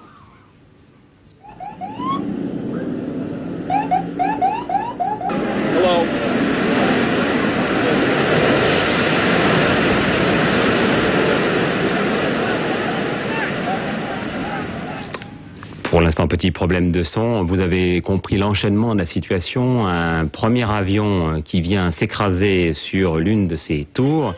ces tours du World Trade Center. Ensuite, un deuxième avion. Voilà le moment où arrive le deuxième avion. Donc, vous voyez ce qui se passe. Disons que nous sommes à peu près aux deux tiers, la partie deux tiers supérieure. Et à ce moment-là, l'incendie fait ses ravages et commence à saper l'intérieur de la tour, qui finira par s'effondrer une demi-heure plus tard. Et après, disons, environ une autre demi-heure, c'est la deuxième tour, la tour nord, qui, elle, s'effondrera à son tour. Voilà ce qui se passe à New York, de la part, donc, avec deux avions qui, visiblement, étaient guidés vers cette... il ne s'agit pas d'un accident, ça, on en est absolument certain. Hein. George Bush immédiatement parlé d'attentats terroristes. Deux avions guidés vraisemblablement par la force, détournés de Boston, et qui arrivent avec cette violence sur ces deux tours situées au cœur de New York. Ça, c'est le premier épisode, avec un nombre de victimes sans doute considérable, qu'il est absolument impossible de décrire pour l'instant et de préciser surtout. Et puis, deuxième épisode, pendant ce temps-là, un troisième avion qui arrive cette fois-ci sur le Pentagone, c'est-à-dire sur le secrétariat d'État à la Défense, et qui s'écrase à son tour et qui fait les dégâts que l'on voit, bon, qui semblent un peu moins graves, bien sûr, parce qu'il ne s'agit pas d'une tour, et que il y avait un peu moins de personnel à l'intérieur. Ulysse Gosset parlait de 8000 personnes. Pour l'instant, ce Pentagone est évacué, la Maison-Blanche est évacuée, le secrétariat d'État également est évacué, c'est-à-dire le ministère des Affaires étrangères, et il y a un considérable volume de réactions un peu partout dans le monde. C'est évidemment vers Israël que se sont immédiatement dirigés les premiers regards, puisque dans un premier temps, une revendication qui semble peut-être fantaisiste a fait état d'une responsabilité du FDLP, mais le Front de Libération de la Palestine, quelques minutes plus tard, a démenti cette information. Bertrand Aguirre, vous êtes avec nous en direct de là-bas. Quel est le niveau de réaction pour l'instant ? Écoutez, en effet, d'abord, je voudrais revenir sur cette revendication. C'est un coup de téléphone d'un individu à l'antenne de la télévision d'Abu Dhabi à Jérusalem qui a revendiqué donc cette série d'attentats en réclamant donc cette série d'attentats et la revendiquant au nom du FDLP. Un certain nombre de coups de téléphone passés ici aux différents responsables du FDLP ont pu nous apprendre qu'en fait ce groupuscule palestinien dément formellement la responsabilité de ces attentats. Je vous rappelle que dans l'histoire du FDLP, jamais il n'a été pratiqué de détournement d'avion. Alors on pense davantage pour l'instant à la piste Ousmane Ben Laden. Est-ce que c'est une piste qui est évoquée à Jérusalem ? Écoutez, les Israéliens suivent évidemment de très près ce qui se passe à l'heure actuelle aux États-Unis. Le Mossad est bien évidemment très attentif à tout ce qui peut se passer. Ils ont un certain nombre d'informations, mais il est encore beaucoup trop tôt pour pouvoir préciser quelle piste doivent prendre les enquêteurs. Et puis on parle à l'instant, je vous interromps 3 secondes, mais restez avec nous Bertrand Aguirre, on parle à l'instant d'une possible voiture piégée qui se trouverait devant le département d'État, c'est-à-dire donc devant le ministère américain des Affaires étrangères à Washington. Ulysse Gosset est en direct, vous êtes sur votre portable, vous êtes loin des lieux, est-ce que vous nous confirmez cette histoire de voiture piégée ? Oui, effectivement, la police indique qu'une voiture piégée aurait été découverte devant le département d'État qui, comme vous le disiez, a également été évacuée. Et c'est très inquiétant parce qu'en fait, les autorités redoutent qu'il y ait d'autres attentats, peut-être même d'autres avions suicides, entre guillemets, qui pourraient éventuellement prendre pour cible d'autres immeubles du gouvernement des États-Unis dans la capitale américaine. Donc en fait, c'est simplement un signe de plus de l'inquiétude qui règne ici aux États-Unis. Les autorités semblent complètement impuissantes et donc la seule parade pour éviter donc d'aggraver encore le drame qui se joue en ce moment sous nos yeux, eh bien c'est l'évacuation totale de tous les buildings, l'interdiction absolue de tous les vols commerciaux aux États-Unis. Seul le président des États-Unis à bord d'Air Force One et Colin Powell seront autorisés à se poser sur la base militaire d'Air Force One lorsqu'ils vont rejoindre Washington. Mais donc encore cette information qui fait monter la tension d'un cran, cette voiture piégée devant le département d'État. Donc pour l'instant, nous en sommes à ces 2 avions qui se sont encastrés dans les tour du World Trade Center à New York et à Washington, à la fois à cette double explosion qui a eu lieu au Pentagone, où il y aurait, me dit-on à l'instant, 7 blessés, c'est même officiel, c'est ce que vient de confirmer à l'instant un porte-parole du département de la Défense, 7 blessés, c'est une bombe, sortez, déclarait pendant ce temps-là un autre porte-parole du Pentagone. Donc pour l'instant, dégâts relativement minimes, si je puis me permettre cette expression. Et puis non loin de là, cette fois-ci non plus devant le Pentagone, mais devant le département d'État, cette voiture piégée dont faisait à l'instant état Ulysse Gosset. Je reprends Bertrand Aguirre. Bertrand, tout à l'heure, on voyait que Israël proposait son aide aux Américains. De quelle manière ? Bien, écoutez, c'est vrai qu'encore une fois, Israël est très sensible à tout acte terroriste. Alors bien évidemment, peut-être qu'Israël se sent responsable et peut-être qu'Israël pense que la personne ou les personnes qui sont à l'origine de ces attentats peuvent se situer dans la région. Je pense que c'est plutôt un acte symbolique, un acte de soutien lorsque l'on connaît le degré de relation entre les États-Unis et Israël. Je crois que c'est pour l'instant plus un acte symbolique qu'autre chose. Bernard Volcker, que peuvent faire les États-Unis ? Vous savez, c'est vraiment la pire catastrophe, c'est le scénario cauchemar pour le président des États-Unis, surtout pour un président qui est assez jeune et qui vient de prendre ses fonctions, qui entame son mandat.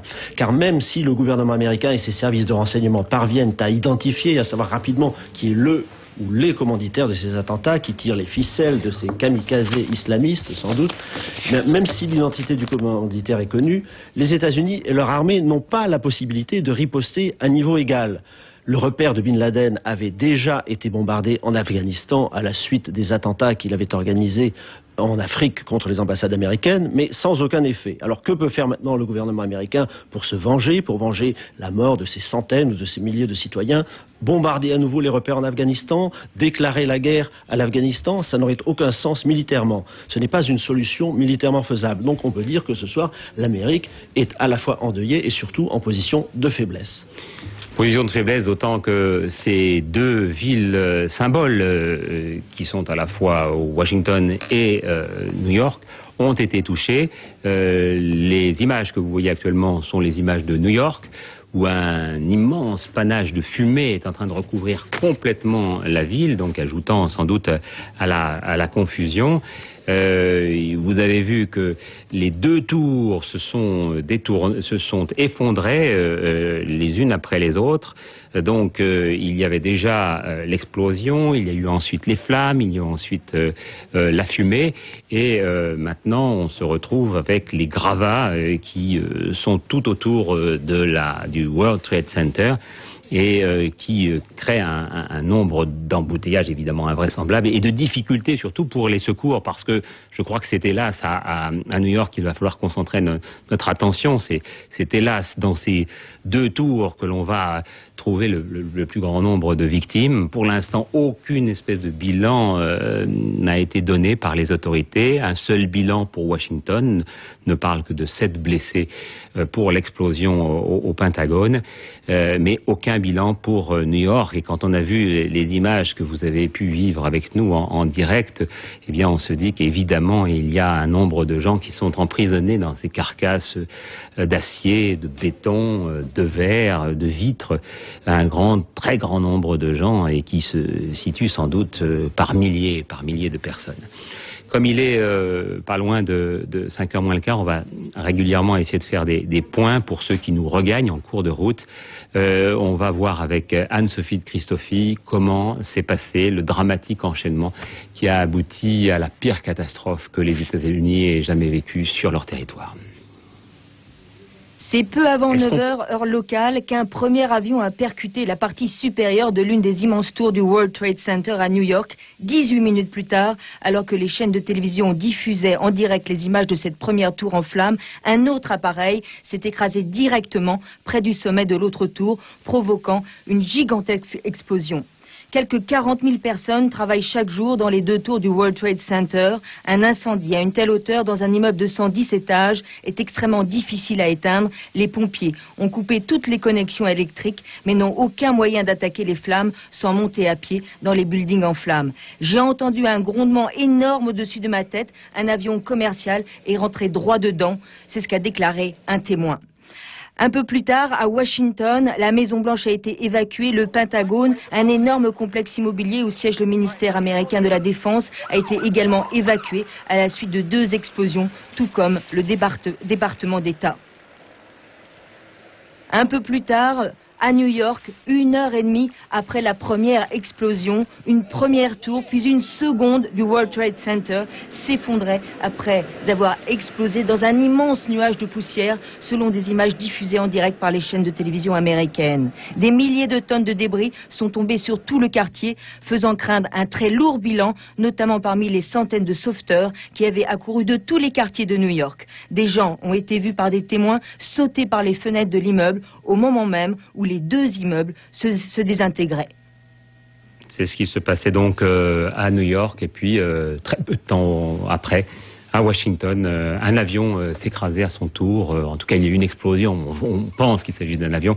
Un avion s'écrasait sur le Pentagone, qui est le siège du département d'État à la Défense, le secrétariat d'État à la Défense. Et par ailleurs, il y a quelques minutes, confirmation par Ulysse Gosset et par la chaîne de télévision américaine ABC, une voiture piégée a explosé au département d'État, c'est-à-dire non loin de là, c'est non loin de la Maison-Blanche également.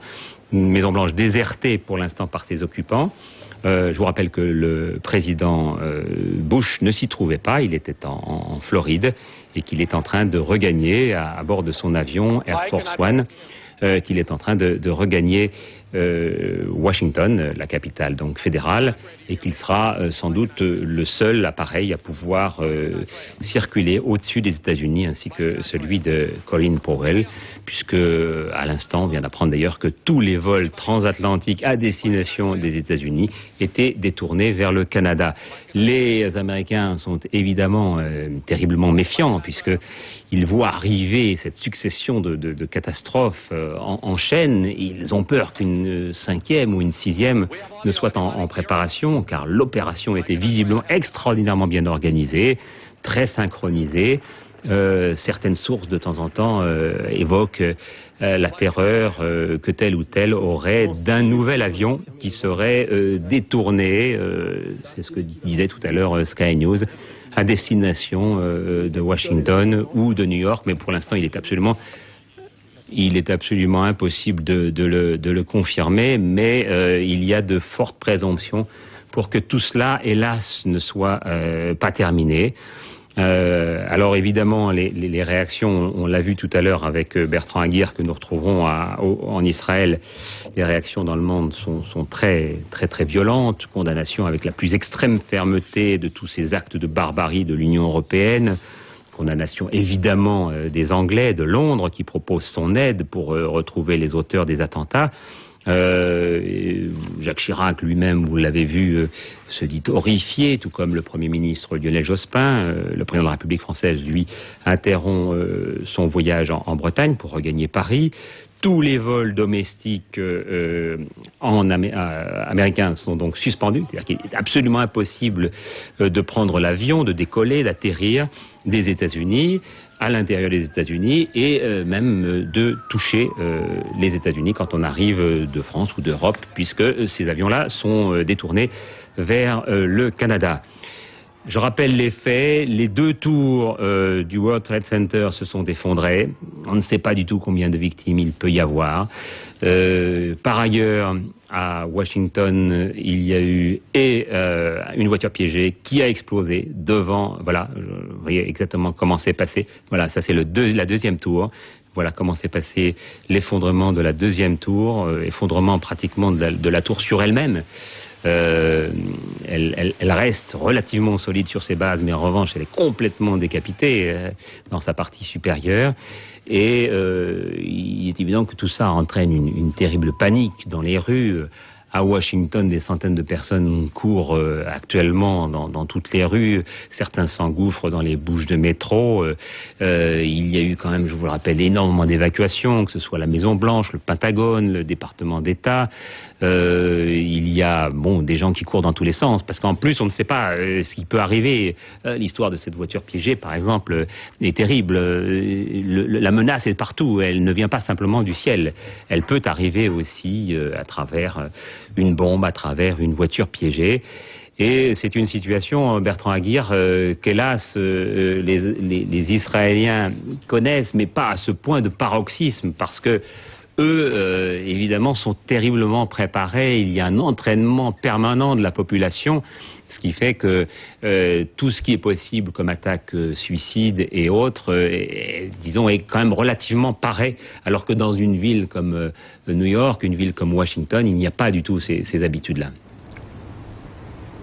Oui, absolument. Je voudrais simplement revenir encore une fois sur cette revendication. Je crois qu'il apparaît assez clair maintenant que le FDLP, le Front démocratique de libération de la Palestine, n'est pas à l'origine de cette série d'attentats. Le FDLP a été créé en 1969, c'est une organisation marxiste. Elle a, au cours des accords d'Oslo, participé à ces accords. Donc on voit mal comment aujourd'hui cette organisation, qui est somme toute minoritaire maintenant ici, puisse organiser une série d'attentats de cette envergure. Elle n'a pas les moyens matériels, elle n'a pas les structures, les réseaux pour organiser ce genre de choses. Merci beaucoup Bertrand. Donc je vous rappelle que l'un des avions qui s'est écrasé contre ces tours du World Trade Center était un avion d'American Airlines. Ça, c'était une certitude que nous avions depuis à peu près 1 heure. Et nous avons une deuxième certitude maintenant, c'est que le deuxième est un Boeing 737 United Airlines, autre grande compagnie nationale américaine.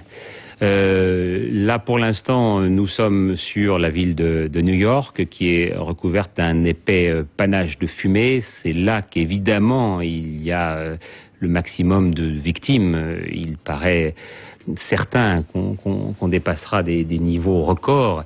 Et pourtant, Dieu sait si l'Amérique avait été traumatisée il y a quelques années, Bernard Volker, par l'attentat à Oklahoma City, c'est-à-dire un attentat qui avait fait quand même plus de 170 morts. Oui, l'attentat d'Oklahoma City avait bouleversé les Américains parce que il était d'origine américaine. C'est un Américain, Timothy McVeigh, qui vient d'être exécuté, qui avait commis pratiquement seul, avec un seul complice, cet attentat.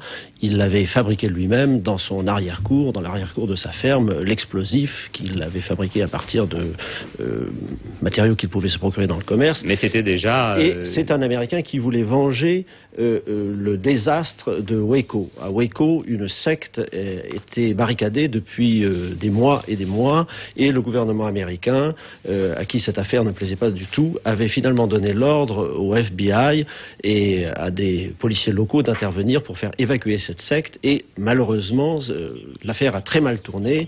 Le bâtiment dans lequel se trouvaient les enfants, les femmes et les membres de la secte a pris feu, et il y a eu 80 morts. Et c'est ce que Timothy McVeigh voulait venger. Alors, je vous interromps un instant parce que selon CNN, et évidemment tout ça est à vérifier, selon CNN, un 4e avion se serait écrasé, et cette fois-ci à Pittsburgh. Donc on n'est plus à Washington, on n'est plus à New York, on serait à Pittsburgh. Bon, tout ça est à vérifier, l'espace de 3-4 minutes. Restez bien sûr avec nous. Hélas, toutes les informations que nous avons données pour l'instant, qui étaient des informations terribles, des informations de cauchemar, on a été obligés les uns les autres d'employer ce terme de science-fiction, car hélas, tout ce que l'on voit a pu être imaginé, a déjà été imaginé dans le passé par des scénaristes de films, et a été d'ailleurs diffusé parfois dans les salles. Toutes ces informations, hélas, ont été confirmées.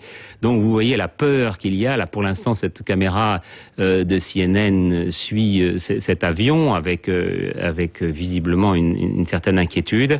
Mais là, vous voyez, l'information est légèrement changée. Selon l'AFP, ce serait un avion détourné qui se dirigerait vers le Pentagone, donc vers Washington. Et on est dans une totale confusion.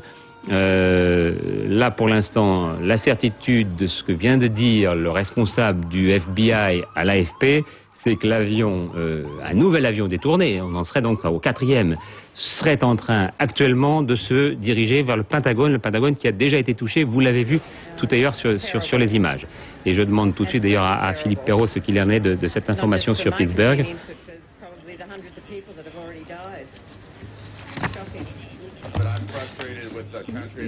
Donc voilà, et Philippe Perrault me confirme qu'il y aurait également eu un avion qui se serait écrasé à Pittsburgh, qui serait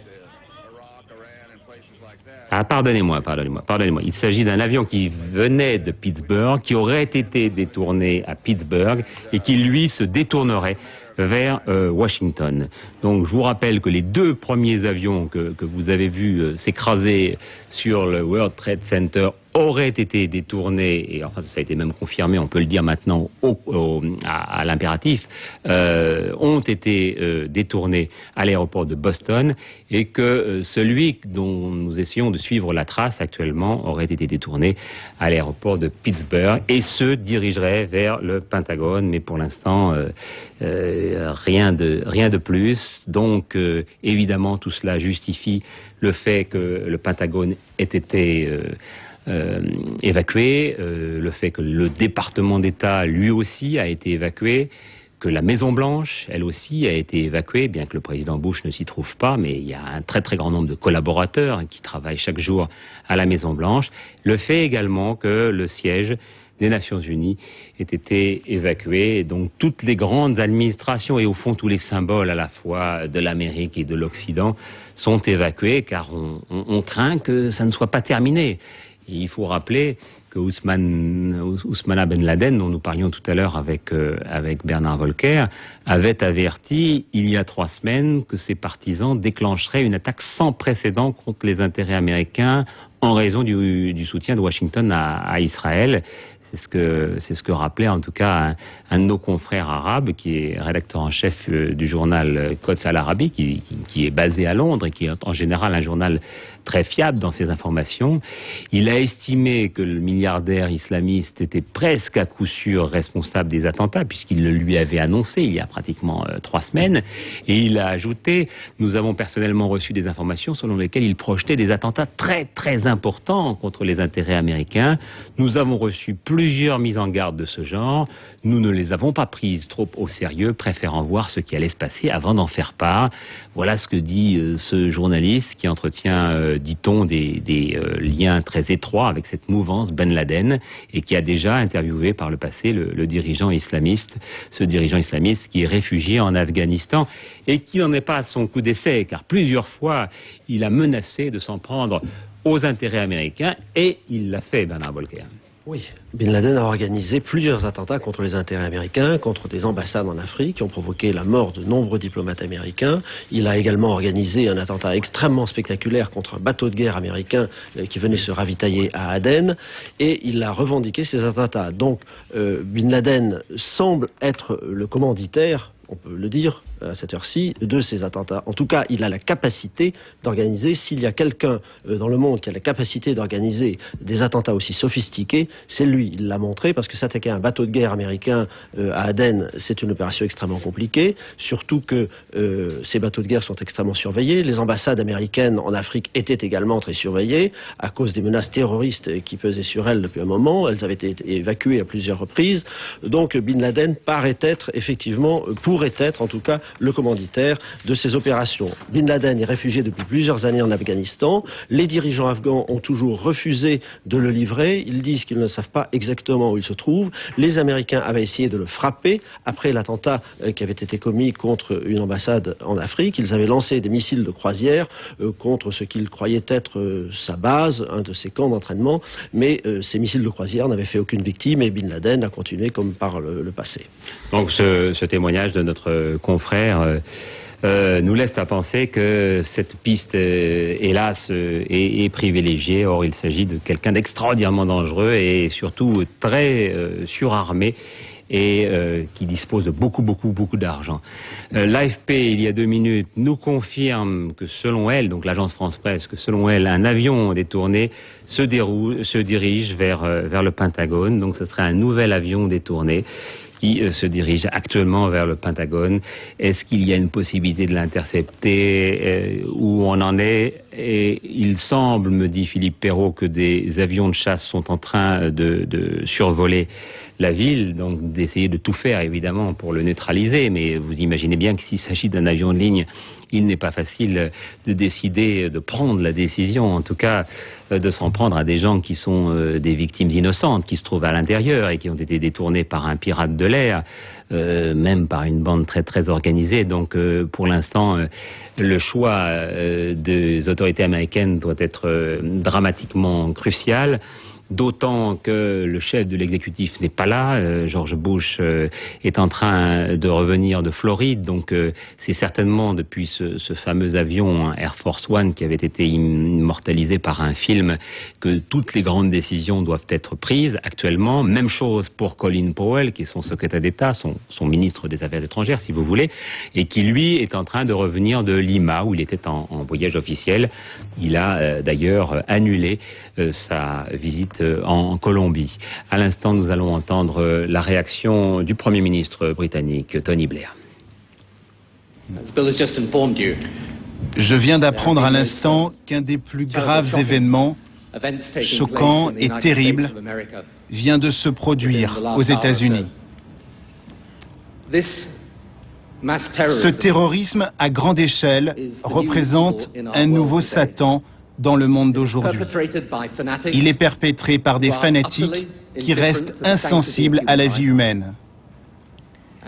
Et nous, les démocraties de ce monde, nous allons devoir nous unir pour combattre et éradiquer ce diable de la planète.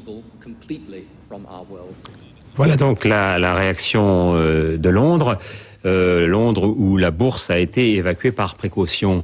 Par ailleurs, à Paris, les principaux ministres concernés par la sécurité sont réunis d'urgence à Matignon, qu'il s'agisse d'Alain Richard, le ministre de la Défense, d'Hubert Védrine, ministre des Affaires étrangères, Jean-Claude Guessot, celui des Transports, qui viennent d'arriver il y a quelques secondes à Matignon, alors que le ministre de l'Intérieur, Daniel Vaillant, y est attendu dans les minutes à venir. Donc une réunion importante également à Paris pour se concerter, parce qu'évidemment, toutes les puissances occidentales sont extraordinairement craintives, et on peut les comprendre au vu de ce que l'on voit et surtout au su de ce que l'on apprend de minute en minute.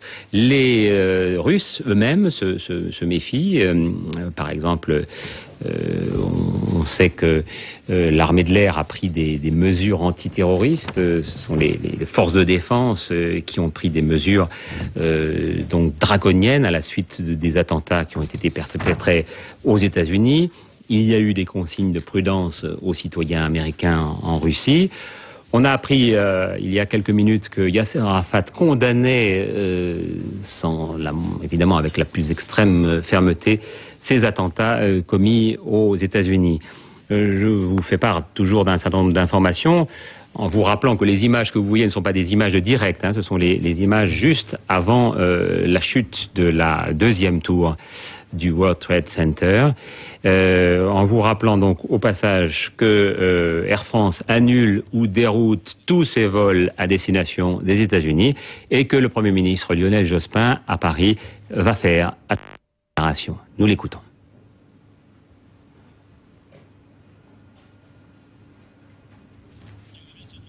Pour l'instant, nous le voyons, nous ne l'écoutons pas. Il est évident que nous allons, dès que le son est rétabli, montrer cette image. Il a convoqué, vous l'avez entendu, je vous l'ai dit tout à l'heure, autour de lui tous les ministres qui sont concernés par la sécurité, que ce soit le ministre de l'Intérieur, le ministre des Transports, le ministre de la Défense, qui sont déjà à ses côtés.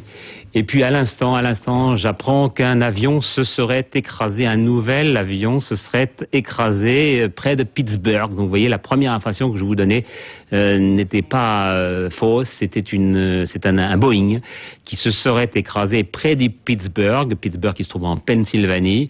Mais pour l'instant, pas de confirmation de l'administration fédérale de l'aviation qui a indiqué ne pas pouvoir confirmer dans l'immédiat. Ce sont les télévisions américaines qui l'assurent. Un Boeing se serait écrasé près de Pittsburgh, en Pennsylvanie. Donc vous voyez, on est dans une série épouvantable pour les Américains, épouvantable, car ils n'ont vécu que catastrophe, un chapelet de catastrophes au fond depuis le début de cet après-midi, début de la matinée pour eux. Ça a commencé par ce premier avion qui a fait les dégâts que vous avez vus sur la partie basse de l'image. Le deuxième dégât que voici, vous voyez un peu plus haut, le deuxième avion qui va finir par faire tomber le haut de la tour de ce World Trade Center. Et puis après, la deuxième tour qui, elle, avait été touchée, semble-t-il un peu moins, va tomber à son tour. Donc, sans doute, énormément de victimes dans ces deux tours qui dominent, vous voyez, qui dominaient fièrement la ville de New York. On le voit mieux avec ces images. Elles sont infiniment plus hautes que l'Empire State Building que tout le monde connaît. Et donc ces deux tours n'existent plus pour l'instant, elles ont été décapitées sur la moitié de leur hauteur. Et puis à Washington, donc vous l'avez entendu, pendant ce temps-là, à la fois un attentat à la voiture piégée devant le ministère le secrétariat d'État à la Défense, pardon, et puis devant le Pentagone, un attentat, est-ce un avion, est-ce pas un avion, on n'est pas sûr, puisque je vous parle du Pentagone, Amel Arfaoui. L'appareil serait un avion de ligne. L'appareil serait un avion de ligne. Il se serait écrasé près du terrain d'atterrissage pour hélicoptères situé devant le bâtiment qui abrite le secrétariat d'État américain de la Défense. De fortes explosions qui ont été suivies par des témoins et des journalistes qui rapportent que la première déflagration était plus importante que la seconde et que de la fumée se serait échappée d'un des murs du département de la Défense. Une information qui n'a pas encore été confirmée par le porte-parole du Pentagone, mais l'évacuation a été ordonné. Un responsable parle d'attentat terroriste. Bien entendu, les secours sont arrivés sur les lieux et tentent de vaincre les flammes. Mais pour l'instant, le Pentagone, l'un des symboles forts de la puissance américaine, est toujours en feu.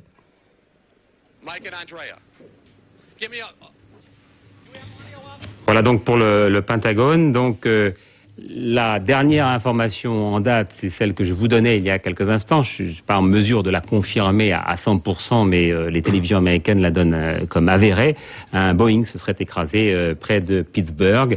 Et puis, est-ce qu'il s'agit du même avion? Mais on parlait tout à l'heure d'un autre avion détourné qui se dirigerait vers Washington. Alors, s'agit-il de cet avion qui apparemment s'est écrasé, donc vous le voyez, à Harrisburg, non loin de Pittsburgh, Pittsburgh étant en Pennsylvanie, c'est légèrement au nord-est de New York. Voilà pour l'instant ce que nous apprenons. Pour l'instant, les réactions dans le monde sont affolées, on peut employer ce terme. Chacun réunit ses conseils de sécurité, chacun intervient. Tout le monde, évidemment, fait part de son effroi parce que on a peur que cela continue et puis on a peur que cela touche d'autres intérêts que les intérêts américains. Vous voyez, quand on revoit l'image de cette première tour des Twin Towers qui est en train de tomber sur elle-même, ça fait froid dans le dos.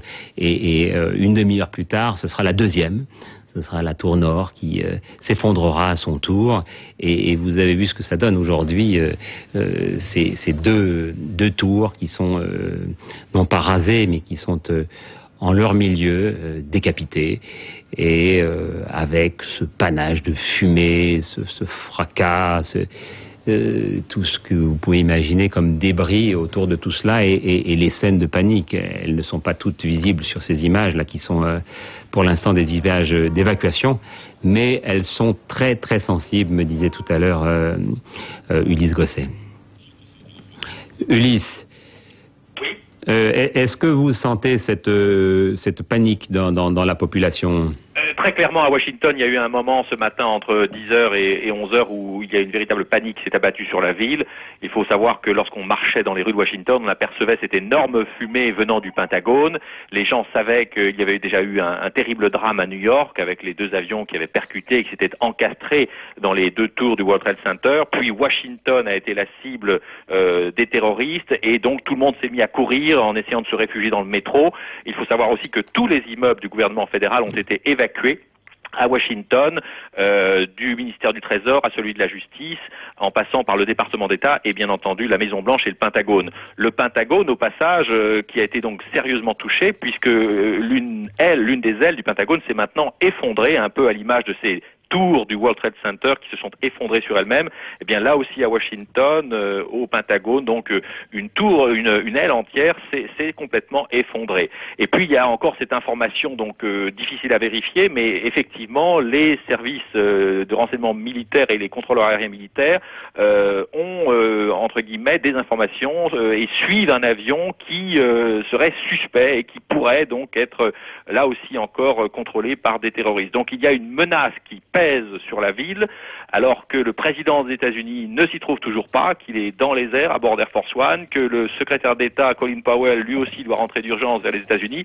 Véritablement, c'est le scénario cauchemar absolu, le scénario catastrophe pour le président Bush, qui a du mal à imposer son autorité aux États-Unis, qui est extrêmement critiqué en ce moment en raison des problèmes de l'économie américaine, à qui on demandait d'agir, et qui était parti en Floride pour essayer justement de rassurer les Américains en leur disant qu'il était proche d'eux et qu'il allait faire l'impossible pour rétablir une situation économique normale et la prospérité que l'Amérique a connue depuis 8 ans, et qui se retrouve maintenant confronté à la plus terrible série d'attentats jamais commis contre les États-Unis dans toute l'histoire de ce pays. Le premier attentat contre le World Trade Center en 83 n'est plus qu'un souvenir pâle à côté de ce que nous avons vu.